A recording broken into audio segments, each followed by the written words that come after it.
여러분 믿으십니까? 아멘. 우리 하나님께서는 여러분을 극진히 사랑하십니다.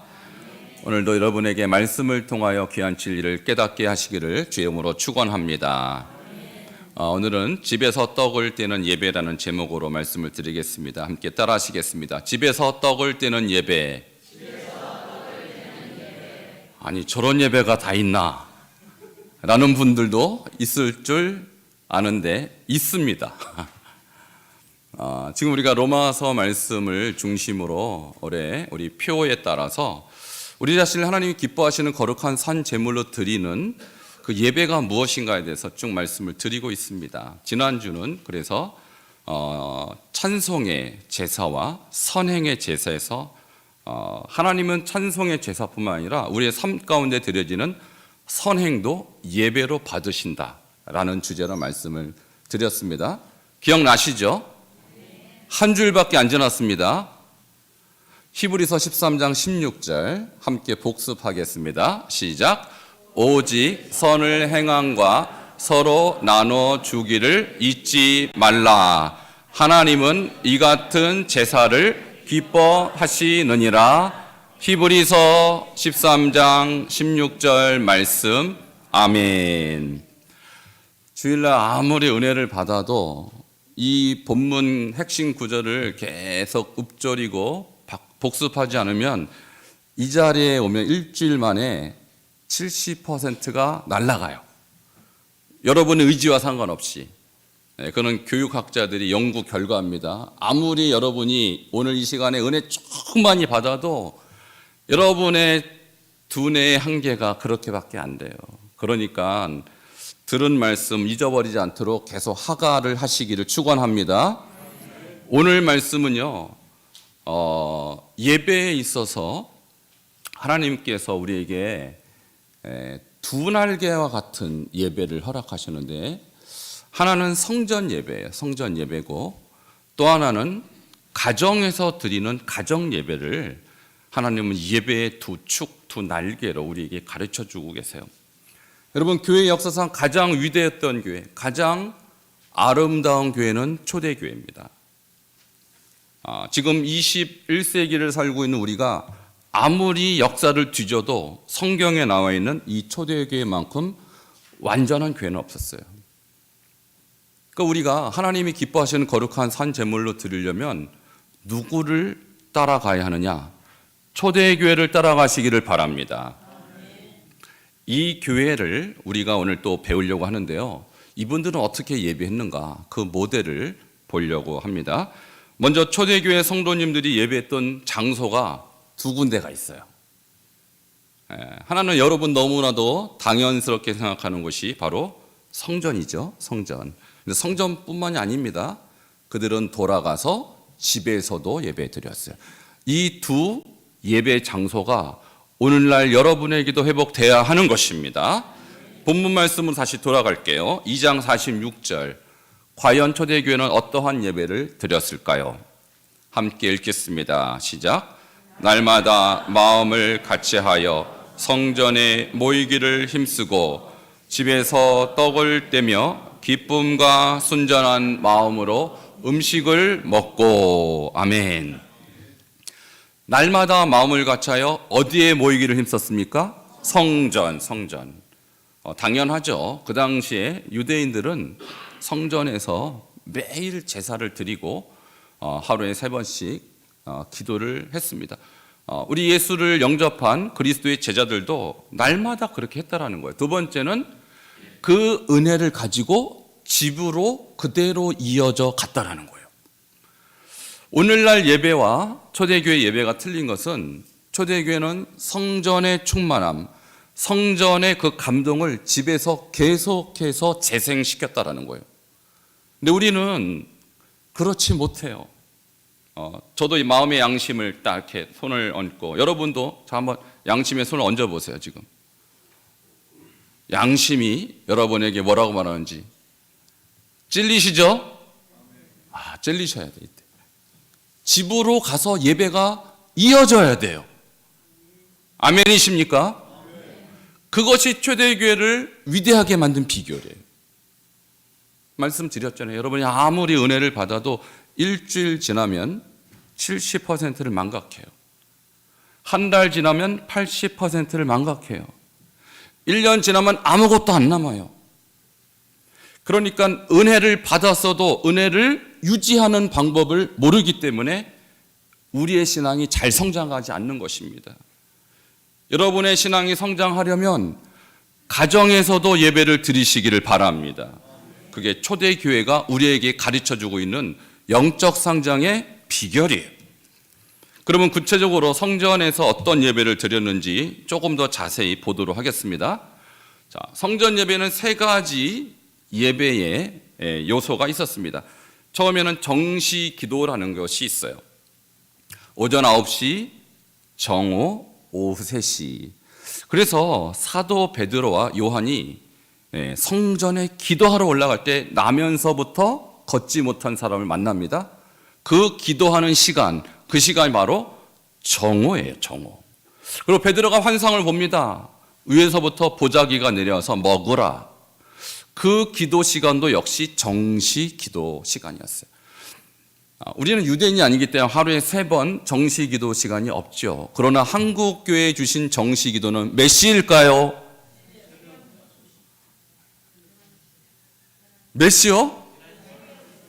주일은 11시, 새벽은 5시입니다. 잘 모르시는 분들이 많으시네요. 다시 한번. 하나님께서 한국 교회에 주신 정시 기도 시간은 몇 시일까요? 새벽 5시라고요. 답을 다시 가르쳐 주잖아요. 자, 새벽 5시라고 답하시면 됩니다. 다시 묻겠습니다. 하나님께서 한국 교회에 주신 정시 기도 시간은 몇 시일까요? 그렇죠. 자, 아셨죠? 자, 그 시간에 여러분 교회가 멀면 가까운 교회 가셔서 기도하셔야 됩니다. 내가 다리도 아프고 힘도 없습니다. 그럼 온라인 여러분 그래서 오픈하는 거 아닙니까? 어쨌든 그 시간은 깨어 있으셔야 돼요. 한국 교회 같이 가난한 나라, 한국처럼 재산이 뭡니까? 이 자원이 없는 나라. 근데 이런 나라가 어떻게 세계에서 2번째로 선교사를 파송했을까요?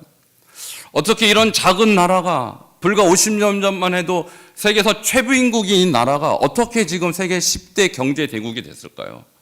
새벽 5시에 깨어 기도하신 분들 덕분이에요. 믿으십니까? 이 나라가 가진 자원이라고는 기도밖에 없어요. 근데 그것을 안 한다면 우리나라는 미래가 없는 것입니다. 한국 교회도 미래가 없는 것입니다.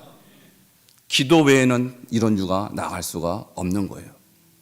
한국 교회를 부흥시킨 시간, 한국 교회를 세계적인 교회로 만든 시간, 새벽 5시입니다. 깨어서 기도하시기를 축원합니다. 이것이 그들이 하나님 앞에 매일 3번 하나님 앞에 예배했던 시간입니다. 2번째 희생제사를 드렸어요. 희생제사는 자기의 죄값을 짐승에게 뒤집어 씌워서 피비린내 나는 회개 시간을 가진 거예요. 그때 희생제사 때 자기가 기르던 소와 양을 데려와서 가지고 확 뺏기고 각을 떠서 자기 대신 바쳐버렸습니다. 자, 그러한 아픔과 그러한 죄값을 치른 제사가 희생제사예요. 그것도 성전에서 드렸습니다. 여러분 주일날 나와 예배할 때 여러분의 죄값을 그리스도께서 희생하신 것을 반드시 기억하고 다시는 죄를 짓지 않으리라 다짐하시기를 축원합니다. 이것이 그들이 제사를 드렸던 그런 마음이었습니다. 3번째는 성전에 뜰이 있는데 바깥들은 이방인들도 들어올 수 있었어요. 바로 이 바깥들에서 사도들은 설교를 했습니다. 이 설교를 듣고 이방인도 구원받고 유대인도 구원을 받은 것입니다. 그래서 사도들의 가르침을 받기 위해서라도 그들은 성전을 방문했다는 것이죠. 그런데 성경 오늘 표현해 보면 날마다 마음을 같이하여 성전에 모이기를 뭐하고? 그렇죠. 힘쓰고. 근데 이 힘쓰다란 말이 사도행전 1장 14절에 여자들과 예수의 어머니 마리아와 여러 이 사람들이 마가 요한의 다락방에 모여서 이 하나님 앞에 뭐 하기를 힘썼다고 그랬어요? 기도하기를 힘썼어요. 그러니까 성령을 받은 사람은 기도했던 사람들이에요. 여기서 힘쓰다라는 이 프로스카르테리오라는 이 단어는요, 굉장히 중요합니다. 신앙생활 이렇게 하라는 거예요. 어떻게 하라? 굳게 계속하고 충성스럽게 하라는 거예요. 그래서 이 초대교회 성도님들은 날마다 성전에 가서 예배하고 기도하고 사도의 가르침을 받기를 굳게 계속 충성스럽게 했습니다. 우리 반석정교회 성도님들도 여러분 부지런히 기도하시고 부지런히 한 옆에 예배하시고 말씀 가르침을 잘 받으시기를 축원합니다. 이것이 초대교회 예배자들의 모습이었습니다. 두 번째, 그들은 어떻게 예배를 드렸을까요? 자, 두 번째 그들의 예배는 가정 예배였어요. 가정 예배. 이 벅찬 은혜와 감격을 그들은 가정으로 끌고 갔습니다. 그래서 두 가지 형태의 예배를 드렸는데, 첫 번째는 떡을 떼는 예배를 드렸습니다. 우리도 지금 성찬할 때 떡을 떼고 포도주를 나누죠. 바로 이것은 성찬식을 했다는 것을 말하는 거예요. 여러분, 성찬할 때 예수님이 그러셨어요. 최후의 만찬 때 너희가 이를 행하여, 이는 성찬식을 말하는 것이죠. 이것을 행하여 나를 기념하라. 초대교회 성도님들은 매일 예수님의 죽음과 부활을 기념했어요. 나를 위해서 몸을 찢고 돌아가신 예수님, 나도 주님을 따르겠습니다. 나도 주님을 위해 살겠습니다. 다짐하는 시간이 바로 가정에서 드렸던 떡을 떼는 예배였다라는 거예요. 그리고 이 떡을 떼는 예배는 이제 기쁨과 순전한 마음으로 음식을 먹는 식탁 교제로 이어집니다. 여기서 먹다라는 이 단어가 굉장히 중요한데요. 여러분, 그냥 막 먹은 게 아니에요. 배고파서 오늘은 뭐 먹을까 했던 그 먹다는 뜻이 아니라, 여기서 쓴 이 단어가요, 메탈람보라는 이 단어는 몫을 취하다, 재산을 나누다, 그런 뜻이에요. 그러니까 집주인이 자기 재산을 막 팔아서 오늘 올 성도들, 오늘 올 사람들을 위해서 음식을 충만히 준비했다라는 거예요. 음식뿐만 아니라 그들의 필요에 따라 나눠야 될 재물까지도 준비했다라는 거예요. 그러니까 가정 예배는 함께 모여서 예배드리고 끝난 예배가 아니고 구제와 선행과 사랑을 나눈 축복된 현장이었다는 거예요. 여기에서 안 믿는 사람들도 감동을 받았을 것입니다. 그리고 여기에서 가난한 사람은 보충을 받았을 것입니다. 여러분, 그러니까 이 예배를 누군들 안 가고 싶겠어요? 엄밀히 말해서 초대교회는요, 예수 믿으시오 막 전도해서 부흥했다기보다는 예수님의 사랑과 은혜를 나누는 이 공동체에 대한 이 아름다움을 보고 사람들이 몰려든 거예요. 할렐루야. 우리 교회에도 목장 예배가 있습니다. 목장 예배는, 목장이란 말 자체가 가정을 뜻하는 거예요. 여러분, 목장 예배를 드릴 때 그 안에서 드려지는 하나님께 대한 예배와 서로 간의 사랑과 나눔 때문에 감동이 있기를 축원합니다. 그것이 주변에 소문나기를 축원합니다. 그래서 사람들이 찾아드는 현장이 바로 초대교회였다라는 거예요. 이와 같은 초대교회 성도님들의 아름다운 예배는요, 사회적으로 영향력을 끼쳤어요. 어떤 영향을 끼쳤을까요? 그것이 오늘 본문 47절에 기록이 되어 있습니다. 함께 봉독하시겠습니다. 시작. 하나님을 찬미하며 또 온 백성에게 칭송을 받으니 주께서 구원받는 사람을 날마다 더하게 하시니라. 아멘. 여기서 초대교회 성도님들은 온 백성에게 무엇을 받았습니까? 칭송이 뭘까요? 칭송이란 말을 원어로 보면 카린이라는 단어를 쓰는데, 카리스 하면 은혜의 뜻이요, 은혜라는 뜻과 비슷한데 호감, 매력, 이런 뜻으로 본문이 사용되었습니다. 그러니까 주변에 있는 사람들이 비록 예수는 안 믿지만, 저 사람들, 저 모임은 너무나도 호감이 가. 저들이 저렇게 모여서 예배하는 것이 나에게 너무너무 감동이 돼 라고 매력을 느꼈다라는 거예요. 여러분, 이와 같은 초대 교회의 모습은요, 사람들로 하여금 교회를 찾게 한 원인이 되었고, 날마다 믿는 사람은 더하게 되었습니다. 할렐루야. 그래서 최대의 교회를 연구한 볼프강 짐 존이라는 학자는 가정교회라는 책을 썼는데 가정교회를 통한 초대교회 부흥의 역사를 이와 같이 정리하였습니다. 다음 페이지를 넘겨주시면 이렇게 써 있습니다. 함께 읽겠습니다. 시작. 이 가정교회 운동은 2년도 안 되는 짧은 기간 동안 밀가루 반죽 안에 넣은 누룩처럼 혹은 아무도 막을 수 없는 바이러스처럼 예루살렘 도시 전역을 휩쓸었다. 할렐루야. 우리가 전도 물론은 하고 예수님을 초대하지만 초대교회에 일어나는 부흥은요, 그냥 바이러스처럼 확 퍼진 거예요. 우리 지난 2년간 코로나 바이러스가 전 세계를 휩쓸었어요. 그렇게 되리라고 아무도 생각하지 못했지만 한국 국민의 약 70%가 이 바이러스를 이미 갖고 있어요. 여러분, 그러나 복음은 바이러스보다 더 강한 바이러스를 갖고 있어요. 우리 예수 바이러스를 전 세계에 퍼뜨리는 것은 그리스도인의 사명입니다. 그들이 가정에서 퍼뜨린 거예요. 사람들은 그들이 교회 가는 거 봤을 것입니다. 성전에 가는 것을 봤을 것입니다. 근데 성전에 간 것 때문에 감동받는 게 아니에요. 그들이 가정에서 얼마나 사랑하고 얼마나 사회적 약자를 위한 그들의 희생과 배려와 나눔이 얼마나 큰지를 그들은 보고 바이러스와 같이 교회로 몰려들었다는 것입니다. 여러분, 우리 교회도 주일 예배 때 나오는 이 숫자보다 더 많은 숫자가 여러분 가정에서 예수를 만나기를 바랍니다. 하나님은요, 초대교회를 성전 예배와 가정 예배로 정확하게 우리에게 보여주시면서 이 두 날개가 살아나야 지금 한국교회도 살아난다고 저희에게 지금 말씀하고 있는 것입니다. 먼저 우리 교회부터 가정 예배가 회복돼야 하는 것입니다. 여러분, 제가 이 가정 예배에 관한 주제를 오랫동안 고민하고 또 오랫동안 연구해 왔어요. 과연 2000년 교회사는 가정 예배를 잘 지켜왔는가? 정답은 그렇지 않다예요. 그래서 한편으로는 하나님의 역사로 교회가 막 부흥합니다.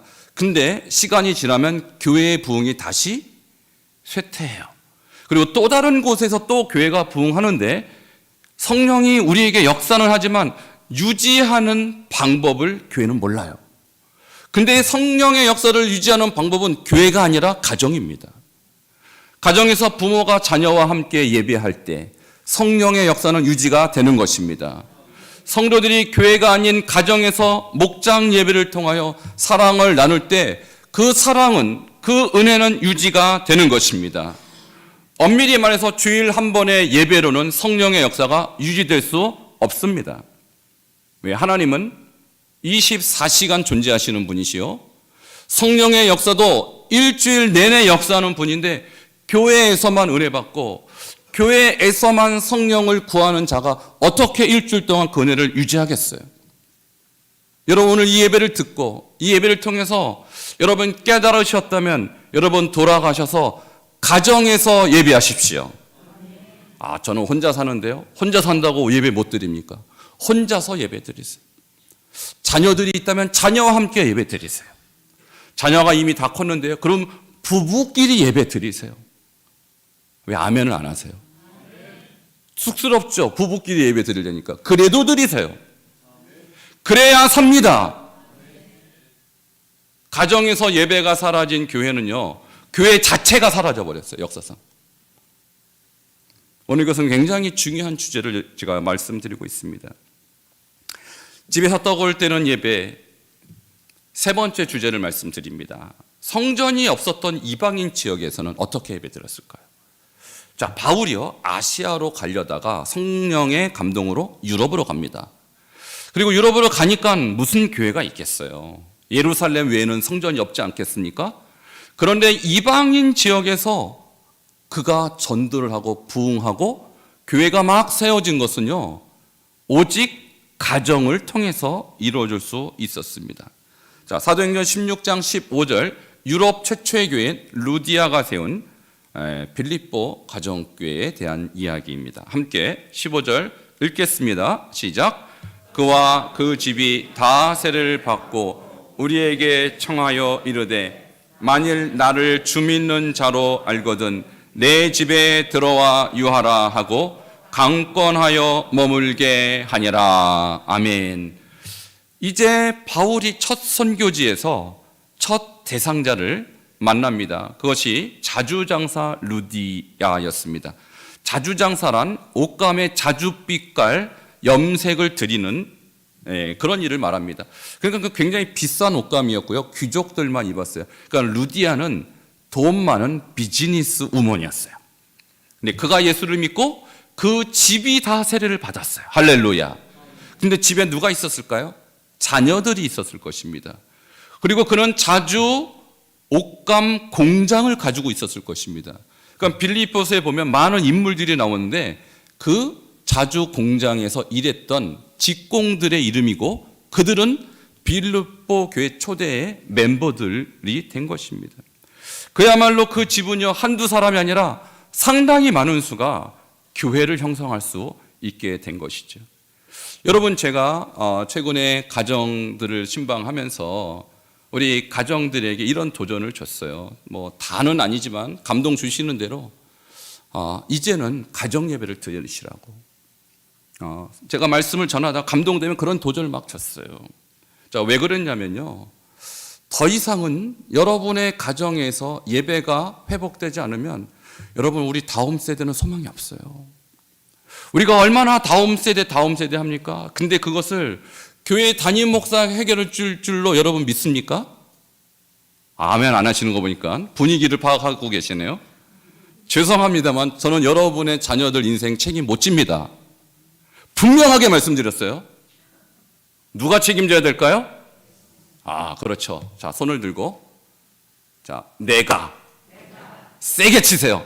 내가 책임지겠습니다. 여기 보니까 그 집이 다 세례를 받았어요. 그러니까 루디아가 자기 가족들에게 설명한 거예요. 이분이 사도 바울이신데 우리에게 진정한 진리를 가르쳐준 분, 우리 예수 믿고 구원받자 다 세례를 받았어요.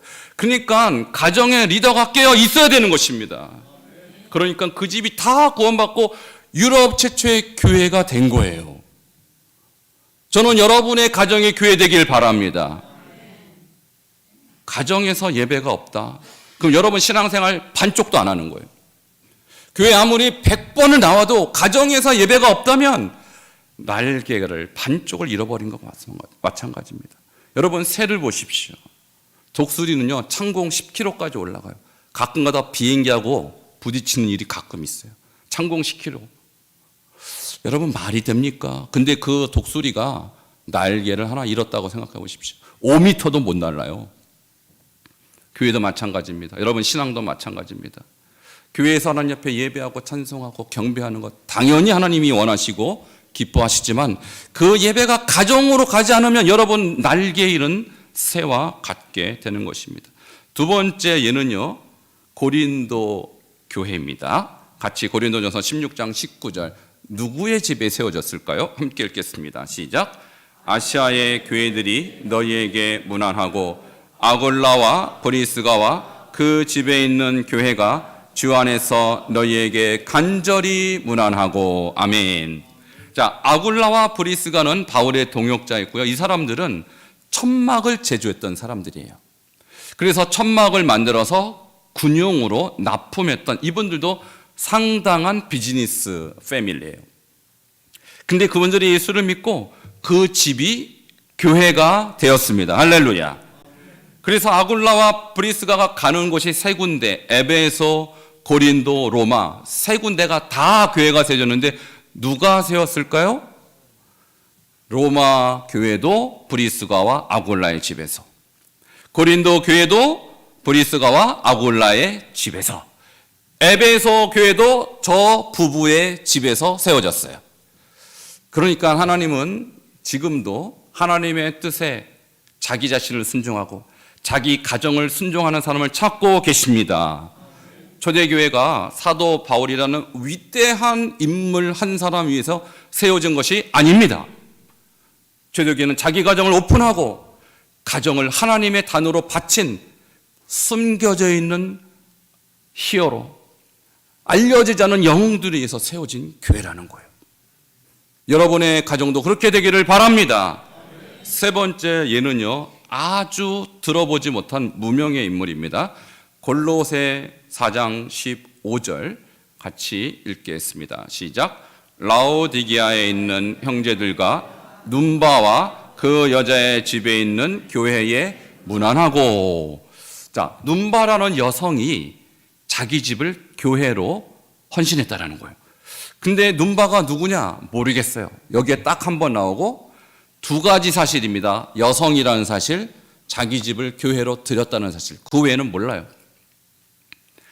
여러분, 이 세상에 이렇게 무명의 여성들도 주님 앞에 헌신했더니 성경에 기록이 됩니다. 여러분도 가정을 하나님께 드리십시오. 예배 재단이 되게 하십시오. 하나님이 기억하십니다. 너무나도 이것은 우리에게 시사하는 바가 큰 것이죠. 마지막은 빌레몬입니다. 빌레몬서 1장 2절 함께 보겠습니다. 시작. 자매 아비아와 우리와 함께 병사된 아키뽀와 내 집에 있는 교회에 편지하노니. 아멘. 빌레몬이라는 한 사람도 역시 자기 집을 교회로 헌신했던 사람입니다. 자, 이와 같이 초대교회의 이방인 지역은요, 성전이 없었어요. 근데 가정이 성전이 되면서 이 복음은 예루살렘에서 확산됐던 것 이상으로 빠르게 전 유럽을 강타했다는 것이죠. 여러분, 근데요, 한 가지 역사 속에서 발견할 수 있는 진리는 뭐냐면, 가정교회를 금지시켰을 경우 교회 역사는 어떻게 됐을까요? 여러분, 제가 교회사를 연구하면서 콘스탄티누스 대제 때 기독교는 공인된 역사가 AD 313년에 기록이 돼요. 그러니까 우리가 그 역사를 보면, 아, 대단하다. 하나님께서 그리스도인을 핍박했던 이 로마를 기독교화하는 현장을 보면서 참 하나님께 감사한다. 이런 역사적인 평가를 하지만 저는 그렇게 생각하지 않습니다. 오히려 콘스탄티누스의 기독교 공인과 기독교화는 교회에 재앙을 일으킨 사건이에요. 왜 그럴까요? 자, 네 번째 주제입니다. 가정예배가 소멸된 이후 발생된 문제들에 대해서 말씀드릴게요. 콘스탄티누스 대제는 자기가 개종하면서 이렇게 정책을 펼쳤어요. 앞으로 모든 기독교인은 성전으로 모여라. 그리고 로마 신들에게 제사했던 제단을 바실리카라는 하나의 성전 이 건축 양식이 있는데 한마디로 대성전을 만든 거예요. 여기에서만 예배를 드리고 너희들이 따로따로 모였던 가정예배 폐지. 거기서 예배 드리면 벌금을 먹이고 형벌을 드렸어요. 자, 그 결과는 뭐냐면 성도님들이 교회에 와서 예배를 드리는데 형식적인 예배, 그저 제의적인 예배로 예배가 전락해버렸어요. 과거에 역사했던 성령 역사는 사라졌습니다. 성도들이 함께 사랑을 나누고 자기의 재산을 팔아서 가난한 자를 도왔던 그 떡을 떼는 예배는 종말을 맞고 말았습니다. 그 결과 예배는 형식화가 되고 자녀들도 교회 와서 형식적으로 예배드리고 돌아가면 아무런 예배를 드릴 수가 없었어요. 그러니까 신앙 계승 역시 형식적으로 이어질 수밖에 없었던 것이죠.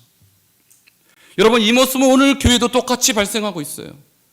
여러분, 자녀들을 한번 생각해 봤어요. 어릴 때 부모 손잡고 교회에 왔습니다. 주일학교, 중고등부 때 열심히 생활 했습니다. 다 그렇게들 얘기해요, 저한테. 근데 지금은 다 어디 갔습니까?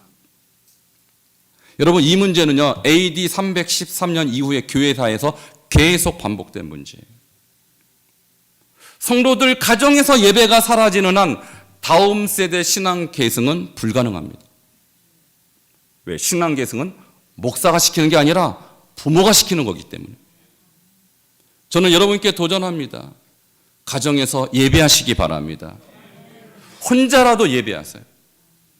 자녀들이 떠나거나 너무 장성했으면 부부라도 예배하세요. 예배하지 않는 가정은 하나님께서 예배의 영, 성령의 강력한 기름 부심을 허락하지 않으세요. 오늘날 왜 교회가 형식적인 교회, 형식적인 예배로 전락했습니까? 예배가 가정으로 들어가지 않아서 그래요.